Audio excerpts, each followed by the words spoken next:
Please welcome to the stage Senior Vice President of Strategy for Freeman, Ken Holsinger, Executive Creative Director for Freeman, Anoushka Hirst, and Events Professional and founder of Light the Candle, Jordan Lacey. Joining the stage with Skift Meetings Executive Editor, Andrea Doyle.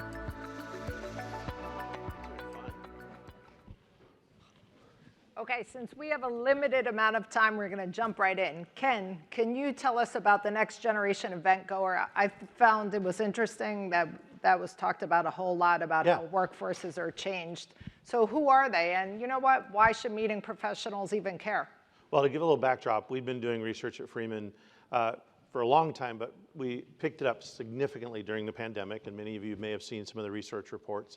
And in fact, I think there's a QR code at the end that you'll be able to get access. We've talked to over 5 million event attendees over the past 3 years, and we saw a bunch of things trending. Some of this is just math, things that were happening in the workforce, and then as the pandemic came on, it accelerated a few things. And so I'll kind of walk through and give a little overview of what we're seeing. I think the easiest way to look at this is by looking at where we're at with workforce right now, because obviously in the B2B space, we are focused primarily on those attendees that are coming from within workforce. And as you can see here, we're seeing a very rapid retirement of baby boomers. This is what U.S. labor says is going to happen over the next 18 months. And it's accelerating even faster than this. We've had a math problem in the data for a while, which is essentially that there are a lot of boomers, there are a ton of millennials, and there aren't very many Gen X. And so Gen X was never the largest group in the workforce. I just say that because I am one, and we're just, perennially upset about being left out. So as we look at the data, this began to accelerate. We began to see trends that really trouble us in the kind of the infrastructure of events. And so what has happened based on this data is that it has accelerated to kind of a snapshot that we'll talk about more in depth, but that looks somewhat like this. In the last 18 months, the average age of event attendees has dropped from a pre-pandemic number of average age of 51 years old down to 45. And in fact, if you have followed our data, it's actually dropped another year. It was at 51 to 46. Now it's actually to 45. We actually see it will continue down to about 43. What does that mean? It means a lot. Well, first of all, that was balanced, that 51 was actually balanced primarily by a lot of older attendees, older boomers, and millennials. The middle was that 51. Now we actually have moved all the way down to where the middle is also the mean, is also the average. Everything's clustering in the late 40s. If you are a millennial in the room, Pew Research just officially announced that you are now middle-aged. So if that makes you feel any better. So I guess we're ancient. We're ancient. We're beyond the pale. So this snapshot that kind of we're kind of working our research off of then says, okay, they're younger. The next gen event goer looks like these things. They are more female. The 80-20 was the average male-female in B2B prior to the pandemic. In this generation, we're actually almost at 40% women in this generation. So we're winning, if nothing else, by retirement. They're more educated. And then just really looking at their priorities quickly, we see that we hear a lot about authenticity and connections. We'll talk in the industry a ton about networking. Don't use the word matchmaking. The next generation think that's creepy. The impact or social impact when it comes to issues like sustainability or politics or other things, these are nice. These are initiatives. We'll launch a DE&I initiative or a sustainability initiative. For this audience, they're table stakes.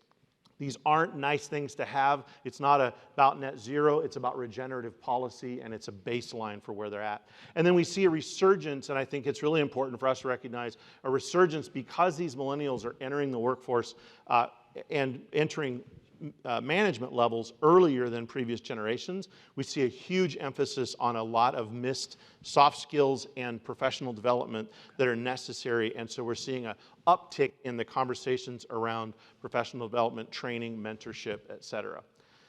And then lastly, just kind of finishing setting the table, we've done some studies. If you're familiar with the Edelman Trust Report, if you've seen that, you see things like media and politics and government dropping to the bottom. All you gotta do is watch today's headlines and it'll drop you even further. But interestingly, we went in and dropped in-person events, and this looks great. 75% say that in-person events are the most trustworthy place. If you want to counter to misinformation or deep fake with AI, it's here, it's in this room. We can smell and taste and probably touch all the slime that we just dealt with. In-person is tactile. But what does it mean for next gen? And I think this kind of finishes setting the table for us. Somehow, one of the most exciting stats got dropped off this slide, which is actually that in-person events among that generation are actually at 83%. If we just segment the next-gen event goer, they see it as even more trustworthy, but at the expense of professional and trade organizations. They drop significantly. I used an example that Andrea quoted at a session that I did. I have to change it because that example is a client, apparently. So I'll say that, like Fred and Barney, the Loyal Order of the Water Buffalo, how many of you think your kids are going to join those types of organizations? That just doesn't happen. So if our professional and trade organizations don't shift to the next generation, to the way that they communicate, to these more up-and-coming types of trends, then we've got a problem. We've got to move them from that club mindset to a community mindset that I think will have more effect. Okay. Jordan, it seems like you have the weight of a generation on your shoulders. Goodness. So you are a next generation event goer. I was curious in finding out what types of events resonate with you and your peers. Absolutely. So as a Gen Z meeting planner, the details are really in the design, right? So are we incorporating that experiential element? You know, phones eat first nowadays. So are you walking into that reception and giving your attendee kind of something that's really powerful? You know, those shorter plenary sessions, you know, our attention spans are not that long. And, you know, kind of really being able to engage the attendee in a different way. You know, our events are changing and, you know, time is obviously valuable as well. And Anoushka, how is the next generation event goer impacting the way you create and design your events? I feel like there are so many ways that we could answer that question. I feel like, you know, I've just heard a couple of sessions where they're very similar things. I think really what we're seeing is everything that, you know, when we're having conversations to work out what we're actually going to do, it's really about high expectations and short attention spans.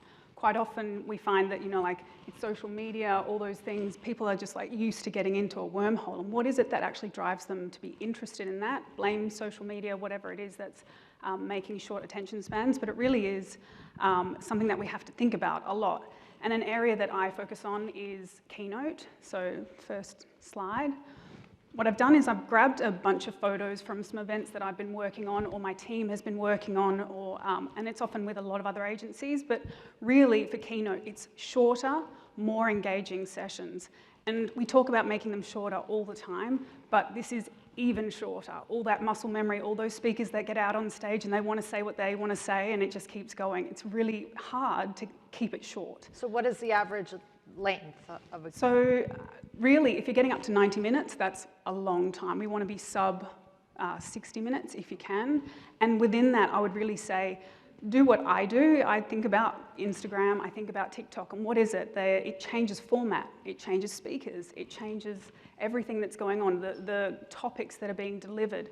If your session is going on and it's waffling and people are not paying attention, that information either needs to go into a breakout or it needs to go online. You need to keep that keynote session as like those top hitting announcements. So for example, this was Amazon Newfronts. They had a lot of content all about announcements, but they really wanted to refresh what they were doing. And what better way to do that than to do a variety show?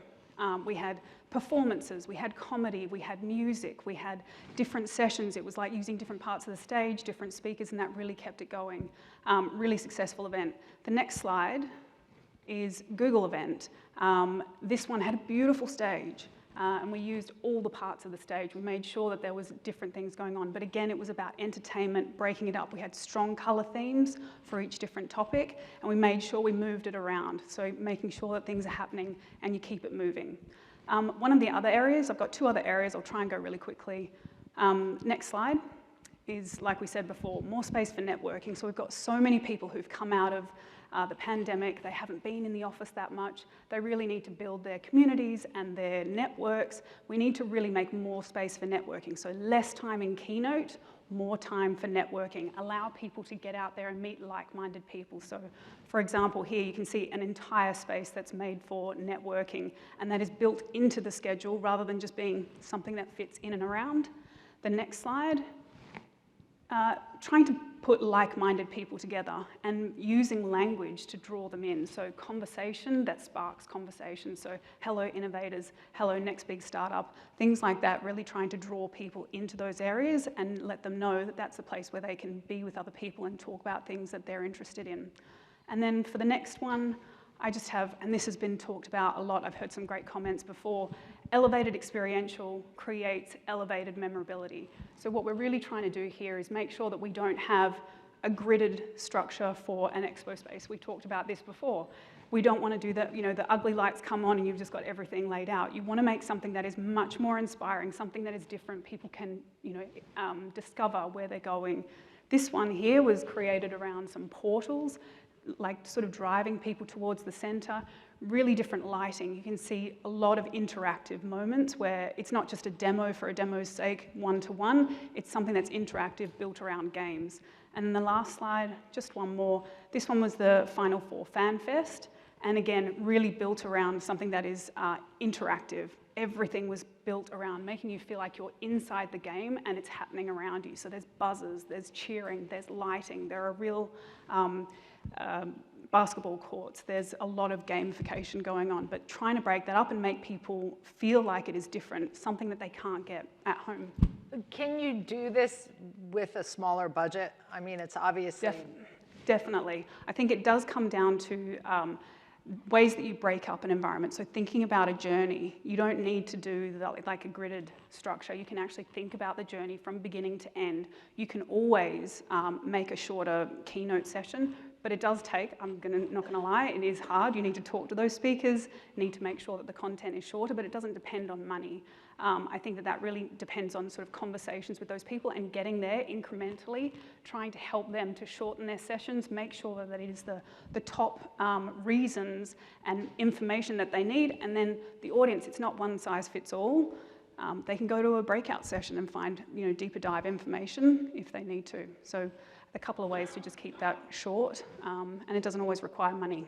And Jordan, these types of events resonate with you as well? Absolutely, and I think it's all about that gamification and that networking element.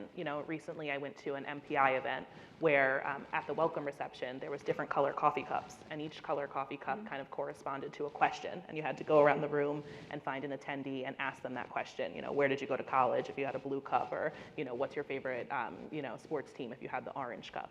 So just those really kind of creative elements are what's going to keep your attendees coming back, but also keep your attendees engaged as well. And that's inexpensive to do that. Exactly. I would throw in too, because the conversation always comes up around budget because of pressures on inflation and everything else that we're dealing with, or my association this or whatever. I think that as we do these things, focusing on how we measure these things and report them back to key sponsors, we have a tremendous ability with the tools that are available to us today to actually drive true value into these things. So when I work with Anoushka and team, and they design these amazing elements, it can't just be cool. We have to come back to the sponsors, back to the organizer and say, it drove these things. We made more connections. It was transactional in this way. The conversation is intentional around meeting exhibitor and sponsor objectives with these things. And when you do that, you unlock tremendous value. I think that we have used, candidly, serendipity and other excuses within our space to not truly measure because we haven't felt like we were able to. Right. And we don't have that excuse. We need to move forward and say these are consumers that have a consumer-centric mindset when they hit our events. They aren't just putting on their business hat and going to the business event. They are consumers that expect meaningful connections. They expect entertainment, they expect all of these things. And by the way, so do the marketers that manage the channels that spend money into this. So really looking at some of the shifts that have happened in the events channel among marketers and the way that they're looking at things, tremendous value is there, but if we keep doing things the way we have done it and don't recognize the values and wants and needs of this next generation attendee and that consumer focus, then we're going to struggle, and inflation's going to eat our lunch. And doesn't data show that the next generation event goer is not afraid to get up and walk out if the keynote goes on and on? We taught them with their phones and with their mice during the pandemic to click away if they weren't interested. They do it with their feet, and you'll see that. We do observational research we call behavior mapping, where we actually use cameras in rooms like this to look at trends. Sounds creepy, it's actually pretty cool. Some of the things that we're looking at are who's getting up, what's the density, what's the level of focus. We'll even do things with the organizer to look at what people are doing on their phones so we can maximize engagement and understand what's happening in that environment and just do more of the good stuff and less of the bad stuff and less of all of it to shorten it. Yep. So then this new attendee is truly impacting the bottom line. Absolutely. They've moved in from a data perspective. They're actually in decision-making roles. I think the boomers and Gen X, we've woken up and recognized, I see nods from the millennials in the room. They're senior leaders, and in our data, in the large components of data that we have, they are equally decision makers among every other generation. Millennials are making those decisions, and Gen Z are quickly moving up into those decision-making roles. If it wasn't for the shutdown, do you think this would have happened at the rate it's happening? I think it was the math was inevitable. If you want to wait around another 10 or 15 years, wait till what I'm calling the Gen Z collapse comes into. Gen Z is far smaller than millennials. We're going to see it again. It was going to happen regardless. The pandemic in some ways held boomers from that final retirement, and then they've cascaded quickly to retirement post-pandemic as things have leveled back out. So it was going to happen. I think it's accelerated as a result. And the Great Resignation during the pandemic was a real thing. Yeah, coming out of the pandemic, I think the Great Retirement is probably affecting workforce more than the resignation ultimately. We saw that actually in North America, that actually over half of the people over the age of 55 are now claimed retirement in white-collar professions. And so that's the first time that's ever happened. We have a tremendous number of people that have just left the workforce. So you see it coming up in a number of different places. There was a report, I think, on Skift yesterday around the shortage in the hospitality industry around jobs. You see that kind of perking in a lot of different industries, that where are the people? It's math. And if you want to see what it's going to look like, unfortunately, go to Asia Pacific, to Japan and China, and you'll understand what an economy looks like when they don't have the young people to fill the next roles. And we're on that brink. Anoushka, I was curious, in one of your slides, it showed a huge networking area. Well, that was really important coming out of the pandemic because people just wanted to hug each other and see each other again. Do you feel it will continue to be popular or slowly decrease, and we really have to get more down to business? At the moment, it's definitely very popular. I think there's also this idea after the pandemic where, sort of thinking about the me, we've been thinking about, the community for such a long time, that there is this focus on mental health. There's a focus on, just me and my own wellness. So I think there's, it works from two angles, which is networking to meet people, but also a break. Like, you need a break. You need to get away from all the sessions. You need to be able to balance those things. So for us, it's going up. It may eventually sort of balance out, but it's definitely coming from a number of angles, the purpose and the need for those networking spaces. I would just add that our events prior to the pandemic had such a heavy focus on learning, and what we proved during the pandemic is that learning can and should happen online. As Miguel mentioned earlier, it's that whole, that meeting should have been an email. That event element should have been online, and learning works well in many cases online. And our attendees are choosing the networking components as a lens they look through. It's not an activity, it's a lens on business that we need to recognize isn't just a checkbox. And I would challenge in this room, how many of you, I can ask you at your organizations, you can tell me who's in charge of learning, you can tell me who's in charge of exhibits and sponsors, but who is in charge of networking? Who is the architect of connections in your organization or at your event, that's their key role, because this is not just a trend, this is not just generational, it's a transitional element in the way that we lens business, that networking and connecting is far more important, and I think that will continue to drive. It's the way we'll look at exhibits, it's the way we'll look at learning, it's the way we'll look at experiential. Is it meaningful as I connect with other humans that are meaningful to my life, to my work, to my profession, to my commerce? And that spurs this question. So Jordan, as a next generation event goer, if you go into an event and you don't really have a tribe, what would make you feel like you belong there or make you feel included? Absolutely. I think it comes down to social listening. So, before we're going to an event, this next generation of event attendees, we're looking on LinkedIn on the hashtag. I was looking at the Skift hashtag to see who's here. And I already have, people I can reach out into the room and start that conversation, to kind of feel like you're a part of the community and really kind of feel like you can make the most of the event. Because to your point, you're coming to this event to network. You're also coming to this event to learn. So to be able to really make the most of the opportunity. So you really make the app work for you? Absolutely. Research. Okay. And how is that impacting the events you plan, Anoushka? The research before and the connecting before? So I would say a lot of the events that we're doing are definitely like a before, during, and an after. They sort of have that long tail afterwards, but it's the preparation beforehand. So like you're saying, it's what are you putting out there pre-event to let people know what's coming, because that's the way a lot of people will find their information. So we're definitely focusing on a lot of social media beforehand, and then trying to use, I think actually one thing that I would add is in the planning process, making sure you have Gen Z is as part of your team. Like the diversity on your team that's actually planning those events, you can't assume that you know everything. You need to have that diversity and you need to have those checks in place depending on what's appropriate for you and what's appropriate for your brand and what's appropriate for that experience. So making sure that we have a good cross-section of people to input on that and to make sure that that messaging is resonating so that people know, that it's right for them. So it's definitely a big part of it.